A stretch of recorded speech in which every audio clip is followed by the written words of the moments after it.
O ocasionalismo ensina que Deus causa todas as coisas, todo o conhecimento, todas as proposições, sejam verdadeiras ou falsas, em todas as criaturas.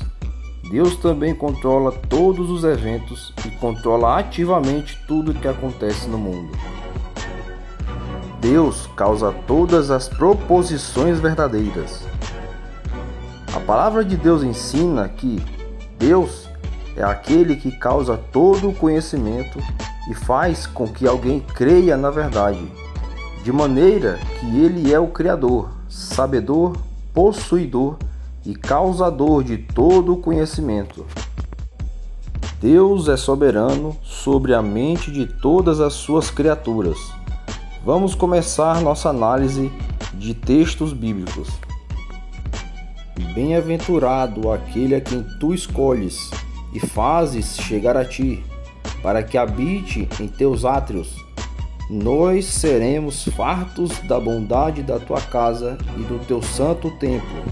Salmos capítulo 65, versículo 4. Deus é aquele que faz com que alguém se torne um cristão. Esse salmo demonstra que Deus é aquele que faz alguém chegar-se a Ele e entrar nos seus átrios, fazer parte da comunidade cristã. Isso, é claro, pressupõe que Deus controla e causa as proposições e conhecimento necessário para que a pessoa creia.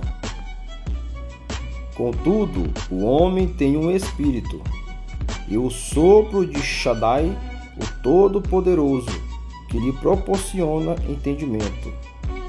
Jó, capítulo 32, versículo 8. O homem foi feito à imagem de Deus. Em Gênesis, Deus sopra nas narinas do homem fôlego de vida. Aqui existe uma ligação entre o sopro de Deus e o entendimento.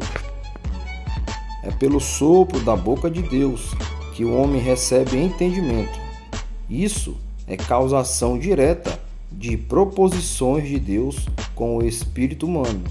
E como estamos se referindo ao conhecimento, ou seja, proposições verdadeiras, podemos dizer que, além de causado esse conhecimento, é comunicado pelo Espírito de Deus diretamente ao espírito humano, de maneira que é pelo sopro divino que o espírito humano adquire conhecimento, sabedoria, entendimento e inteligência. Em termos filosóficos, chamamos isso de ocasionalismo epistemológico. São abundantes os textos da Escritura que ensinam que Deus causa o conhecimento e ilumina a mente dos homens. Salomão ensina: o espírito do homem é a lâmpada do Senhor, a qual esquadrinha todo o mais íntimo do seu ser. Provérbios, capítulo 20, versículo 27.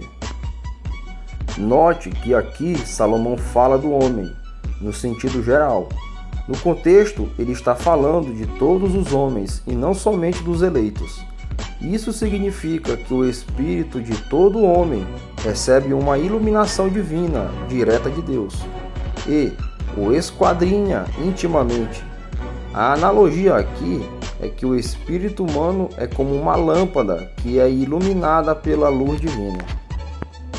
A luz divina geralmente está ligada com a sabedoria, instrução, conhecimento e verdade em diversos lugares na Escritura. Salmos capítulo 36, versículo 9, Salmos capítulo 43, versículo 3 e Salmos capítulo 119, versículo 5 e versículo 130. E Provérbios capítulo 6, versículo 23. No contexto do livro e capítulo, Salomão também está falando, obviamente, de sabedoria e conhecimento. Não sei como uma apologética empirista lida com isso, mas no ocasionalismo, Deus não precisa dos sentidos para ensinar ou causar o conhecimento nos homens. O salmista fala até dormindo, Deus o instruía. Louvarei ao Senhor, que me aconselhou, até o meu coração me ensina de noite. Salmos, capítulo 16, versículo 7. Como vimos, Salomão nos ensina que o coração ou íntimo do homem é iluminado pelo Espírito de Deus. Provérbios capítulo 20, versículo 27. Aqui, o salmista diz que a consequência de ser aconselhado por Deus é que seu coração ou rins o instruem até durante a noite. O coração do rei é como um rio controlado pelo Senhor. Ele o dirige para onde quer. Provérbios capítulo 21, versículo 1. Deus dirige o coração dos homens. Isso significa que ele controla seus pensamentos. Mantenha em mente que não existe real diferença entre mente e coração. A falsa dicotomia entre mente e coração. Na teologia popular existem diversas ideias falsas. Uma delas, o conceito de que a mente e o coração são duas faculdades internas diferentes dentro do homem.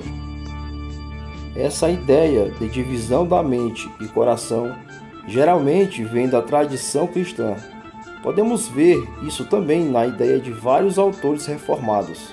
Todavia, esse conceito não é claro nas Escrituras Sagradas. Muitas vezes acontece o mesmo que ocorre com a tricotomia, que faz divisão entre o espírito e alma, e mesmo sem ter definições suficientes para ambos, apesar de diversas funções serem atribuídas tanto à alma como ao espírito. Assim também, os autores que fazem a divisão entre mente e coração, mas na Escritura vemos os dois termos, coração e mente, usado de maneira intercambiável para lidar com as mesmas coisas em seu cerne. Por exemplo, ao que se prostrou Abraão com o rosto em terra, e riu-se, e disse no seu coração: a um homem de 100 anos há de nascer um filho, dará à luz Sara, que tem 90 anos. Gênesis capítulo 17, versículo 17. A palavra traduzida como coração aqui em hebraico é leb, que traduzido significa íntimo, coração, mente, vontade e entendimento. Nesse texto, Abraão ri em seu íntimo e pensa consigo mesmo.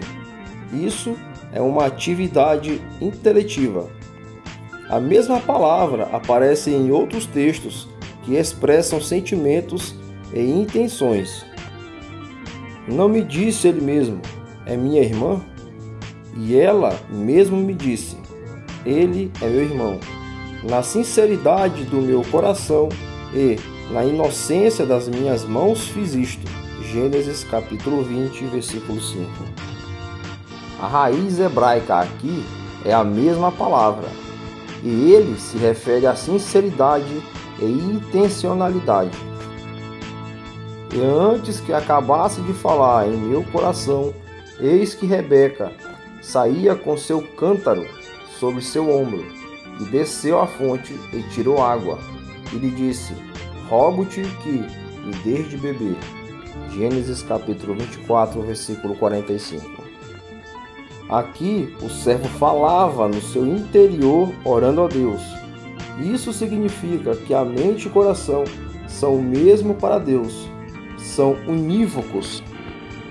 Examina-me, Senhor, e prova-me, esquadrinha os meus rins e a minha mente. Salmos capítulo 26, versículo 2. A palavra traduzida para a mente aqui é a mesma que a traduzia para o coração nas outras citações acima.